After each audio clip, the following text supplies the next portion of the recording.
Good afternoon, everybody. Thank you for joining us today for the next episode of Cracking the Code. This is episode 18, Safeguards. It's a continuation of episode 16, the introduction to ClearData's CRAs.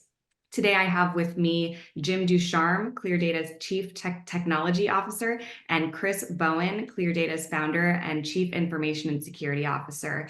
Today, they will be discussing safeguards, what role they play, and why they are important. So I'm going to remove myself from camera now and let them have an engaging discussion. Hi, Jim. Hey, Chris. Good to see you again. Yeah, you too. Hey, what happened? We went from 16 to 18. What happened to 17? Well, that's a good question. I wasn't a guest star on that one. Okay, fine. I won't take it personally. You weren't on it, so we threw it away. Yeah. Great. Good. Excited to talk today about safeguards. Yes. People take those for granted, at least when they work with ClearData, where they'll come in and say, "Hey, you're our easy button," but underneath the easy button is a bunch of stuff that your team does a great job of building and understanding and updating. Tell us a little bit more, Jim, about some of the safeguards that you're fond of, why we have, and I'll just layer in my commentary as we go. Sure. Yeah. So, I think let's start with where we picked up in our last episode, right? We had a discussion about CRAs or our cloud reference architectures, the ClearData reference architectures, which were really the blueprints to help our customers understand the cloud services available to them, and how to navigate using them in their environment. So there's sort of best practices and blueprints. And so CRAs play a really important role in helping you get started with services and understanding how to use them. But safeguards are sort of the protective measures to make sure that you have deployed them right, that they stay deployed properly, that there's no open issues. So let's sort of define what we call a safeguard. So again, it's that protective measure that is our interpretation of taking a requirement from a regulatory framework, whether that be, HITRUST, NIST, ISO, GDPR, even things that aren't necessarily regulatory frameworks, like HIPAA, but guidelines. We take those sort of thou shalt regulatory requirements and turn them into in our interpretation of how do we make sure that when you deploy cloud resources that they adhere to those regulatory requirements that are usually written in English, and so we first interpret those, and that's what a safeguard is a protection to make sure that what you've done adheres to those compliance frameworks. Safeguards are then have an evaluation that we do. So whether we evaluate our safeguards against your cloud infrastructure as you're deploying things, or even on a periodic basis to make sure that again things are cool as you have them deployed in the cloud. So that's really where safeguards begin, is interpretation of the regulatory frameworks down into a technical control to ensure that what you're deploying adheres to those regulations. A little tougher too, if you think about the velocity of the cloud services that change. Yeah. And so we have to think about updating those quickly. We have to stay in front of them. I'll give you an example of potential misconfigurations. And I love what you said, Jim, about just automatically protecting. I liken it to a bowling alley where maybe I'm not such a great bowler and I need a couple of bumpers on each side. Yep. So that I don't get into the I guess walk of shame when I go to the bar after. But for example, S3 is a simple storage service. It's an Amazon product. Did you know that there are potentially 23 different misconfigurations that you can do to an S3 bucket to mess up your world? Yeah, it's crazy. There's a lot of ways to get it wrong. Yeah. Yeah. And when we think about data protection, I mean, the goal of this company has always been to protect patient data. If you think about patient data and you think about all of the interconnected services, it's a daunting thing to look at when you're trying to climb that mountain of how do I get my cloud deployed safely. That's right. Yeah, and you mentioned S3 buckets, which are the place most people think about when they're thinking about storing some unstructured data as an example. But our safeguards have to go beyond just where data is stored at rest, but that data goes into motion as well. So whether it's E3 instances or network configurations, firewalls, things like that, we have to look at all of the cloud infrastructure to ensure that PHI data can not only be stored safe but transmitted safely, accessed safely. And so safeguards need to deal with PHI data in all sorts of forms and instantiation. So absolutely. Are you working on some fun ones right now? You and your Yeah. team? So yeah, our so as you said, the cloud's always evolving, right? So when you look at my sort of safeguard factory, if you will, we're always doing things like looking at how things like even things as long in the tooth as S3 buckets. We're always looking at how they're enhancing the existing cloud services. But we're also having to stay on top of all the new cloud services. We just had AWS reInvent, and one of the things we got to do is look at all the different cloud services that Amazon, Google, Azure, that they're always coming out with, and how do we adapt to those? Even things that may not be specific to the particular type of resource, like an S3 bucket, but maybe, for example, we went through this with Azure when they switched from Azure Classic to Azure ARM, the resource manager. They changed the way in which permission boundaries or deployment methodologies work for these cloud resources. We have to adapt our safeguards to react to that. We're doing that right now with AWS and even things like Control Tower and their landing zones, of how these new methodologies for cloud management, cloud resource management, impact how you deploy these resources and new safeguards. And then lastly, some of the newer services, particularly around artificial intelligence, machine learning. So we're looking at things like, Amazon Bedrock, obviously the open AI capabilities from Azure, and some of the things from Google. We're always having to figure out, okay, what are the right safeguards that we need to protect those new resources. And we usually do that in concert with publishing CRAs as well with your team. So we have the blueprints, but also the protective measures through safeguards. So always a lot of work going on in safeguards to help make sure that we have the right guardrails, if you will, on the bowling lane, to keep people in the lane. It's funny. I guess it's not really that funny, Jim. One of the if you compare healthcare and healthcare delivery, if you compare a comorbidity, you take a nice big Tylenol if you have a headache, and then you drink a cup of whiskey. There's a bad thing that happens if you do that, right? And there's a similar comparison, if you will, to also using services from a cloud provider that, if you use together, can cause a bad effect to happen. Sure. For example, deploying some encryption, but then doing so with some kind of deprecated cipher to manage the keys can actually open up risk to you. Fairly basic analogy there. But what we've done is we've studied which services will cause additional risk to your environment versus what's the more simple approach. Yeah. And sometimes the simple approach is better. Sometimes it's always, it could be complicated, but it's not just a matter of, here, deploy these services, deploy this safeguard. You have to really think about the architecture as well when you're putting together your safeguards and how that gets compiled. Tell us how you think that goes within your team and how difficult that can be at times. Yeah. Yes. I mean, look, if there was one recipe to do cloud security, then there wouldn't be so many options for how you deploy resources. And as you said, when you take a set of resources in combination, you have to think about how they interact and how they connect, particularly from an identity layer to a network layer to a processing layer down to a data layer, right? So you have to think about all those things in concert.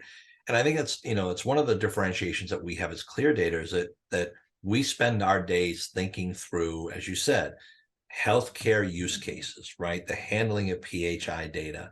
And so I think anybody can just look at, oh, let's encrypt an S3 bucket. Okay.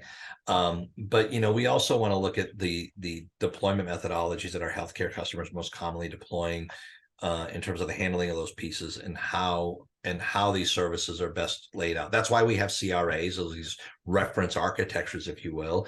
And again, the safeguards really trying to understand the relationship between these services and how they are used in concert, and look for those indicators of the way that you configured your rights management, your access management with these instances. Calling those things, bringing those to your attention, I think is really important. So, Jim, in your best guess, how many safeguards do you think we have at ClearData? oh well, at last count, I actually was in the system the other day, and we have over 860 safeguards in there. And they're spread across all three cloud providers. So we look at GCP, Azure, and AWS, and they cover all sorts of different resources. And that list is growing all the time. So it just keeps growing and growing. So Yeah, it's a daunting effort continually. If I wanted to start from scratch and I didn't have ready built safeguards like this, how long do you think it would take for me to build them?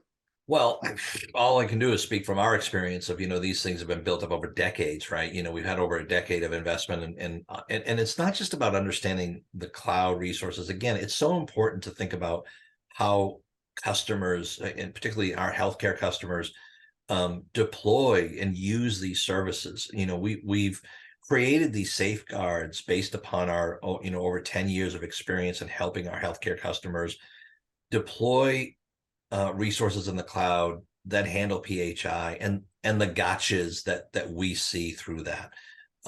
So it's years and years of investment through this, especially as the cloud evolves. So, I often get, well, look, I can probably do this, but people don't understand how, since the cloud has evolved over time, not everybody's at the same maturity level in their cloud deployment. Somebody says, well, all you got to do is protect ephemeral instances and containers. And I'm like, yeah, but not all customers are there. Some customers that come to us and they're like, I had one conversation a couple of weeks ago with a prospect that said, hey, wait, does everything have to be ephemeral instances and containerized for your safeguards to work? I go, because they said, look, we're just doing a lift and shift of an on-prem application. We know we got to modernize it. We know we have to be pure cloud, but we won't be there right away. And I said, that's okay. Our safeguards work how you deploy it, and we can handle everything from a lift and shift all the way up through, you've got a born in the cloud application. Our safeguards, and again, that's one of the benefits of having all this experience, is we've been able to deal with the evolution of the cloud from, as I mentioned earlier, like Azure Classic to Azure ARM, and how they deal with different pieces of particularly permissioning, as an example, or how you deploy things in the cloud. Some customers are using a DevOps pipeline to deploy things and infrastructure as code. Other customers are not. Other customers are still manually managing these things. So we don't have any of those intrinsic requirements that, we'll keep you safe as long as you deployed your cloud in this way using this practice. We recognize that, most customers, it's not always pretty how you've gotten to the cloud, and may not still be pretty. It's Usually always not. Yeah, it's usually definitely not. usually not. Yeah. So that's some of the things that we worry about there. Well, it's always interesting to see how things evolve in the cloud. It's exciting to see some of the advancements that have been made by the cloud providers themselves. But again, to your point, there are so many edge cases in healthcare that a lot of times you'll see the cloud provider, the hyperscaler, if you will, say, I'm not going to touch that because it's too edgy. It's not going to scale the way I need it to scale, which is why a lot of customers come to us and say, hey, help me with this case, because there's so many different cases. Yeah, well, and I think that's getting worse, because I'll give you another customer story, right? We have a customer who's pretty advanced in the cloud. They're deployed on AWS, but they're getting into some AI generative AI capabilities they wanted to add to their business. And as they were evaluating it, they're like, look, we actually think Azure did a better job with OpenAI than we're seeing the capabilities out of Amazon. And so they're deploying a multi-cloud strategy, right? So now it's not just about, how is my E3 instance interacting with my S3 bucket and my AWS account? Now it's like, no, this data is coming from an S3 bucket moving over to an Azure OpenAI service. I now have to deal with a multi-cloud strategy. So customers are coming to us, even for those that are advanced in their primary cloud, we're seeing more and more of a multi-cloud adoption. And that's where these safeguards come in, because we can protect them across all of their cloud footprint. Or even some customers are buying, packaged applications, SaaS applications, or something through the marketplace. And they're like, look, we need some protections to know that as we send data over to these SaaS applications, these network interfaces, or however we're transmitting that, that's safe.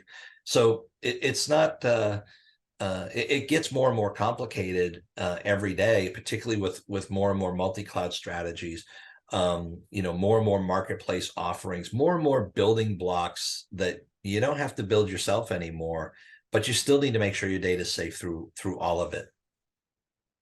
More and more opportunities for growth and protection, and more opportunities for misconfigurations, which is the number one issue that causes a breach in the cloud world. So yeah, and those, the threat actors, that's what they're looking for, right? They're looking for that, if you remember from our last episode, we always use those analogies of making sure you got locks on the doors and providing monitoring to watch who's going in and out of the doors, and is the right people accessing the right data. The more that the threat actors are looking for that unlocked door. They're looking for that door that you forgot to put a lock on completely. They're looking for that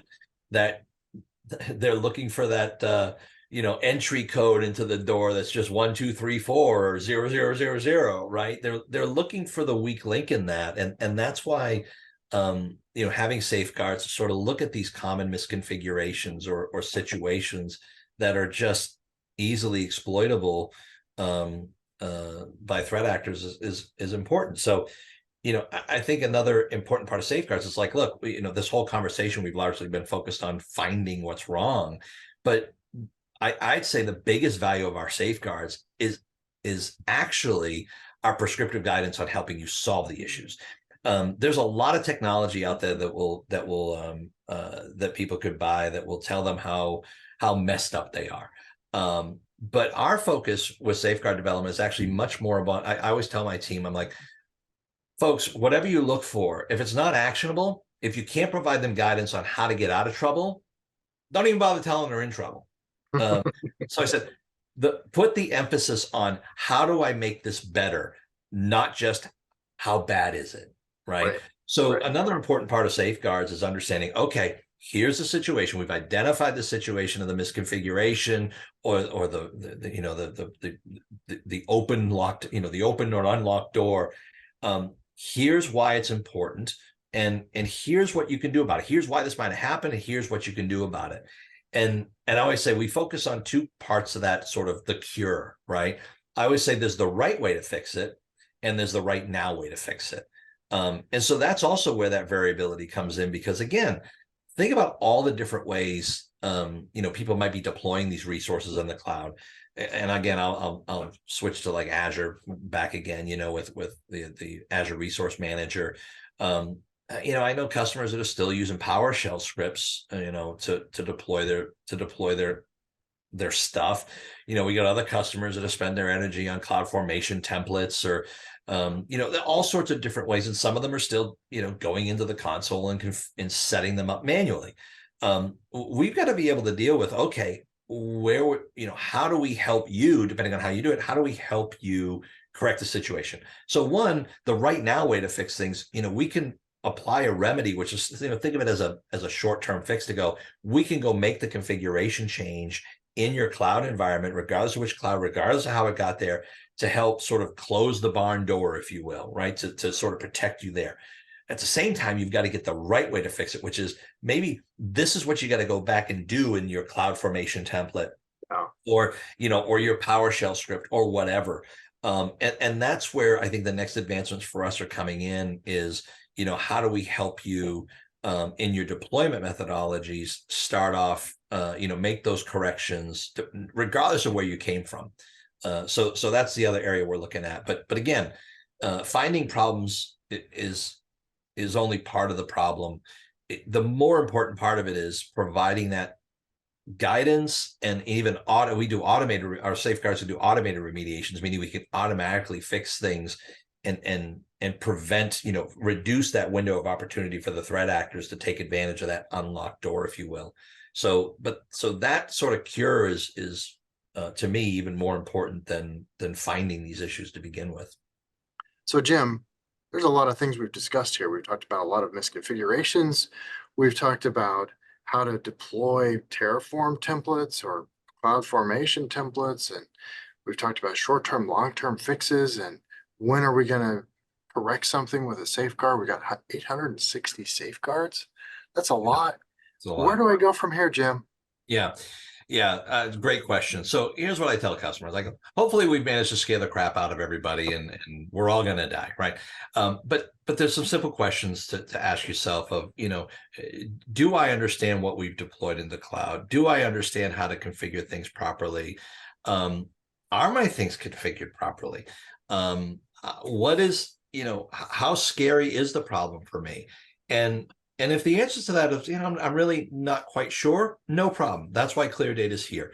One of the things that we do is actually a risk assessment for our customers. The great thing with our safeguards is they can run very simply over any cloud, account in AWS or project in Google Cloud or subscription inside of Azure. And we can do that very simple assessments of our safeguards to say, here's what we find. And more importantly, just like when you go to the doctor, here's your blood test results, here's what it looks like, and here's the prescription for treatment, right? So, that risk assessment we do, we run it over a couple weeks, because it's not just about doing your blood work once.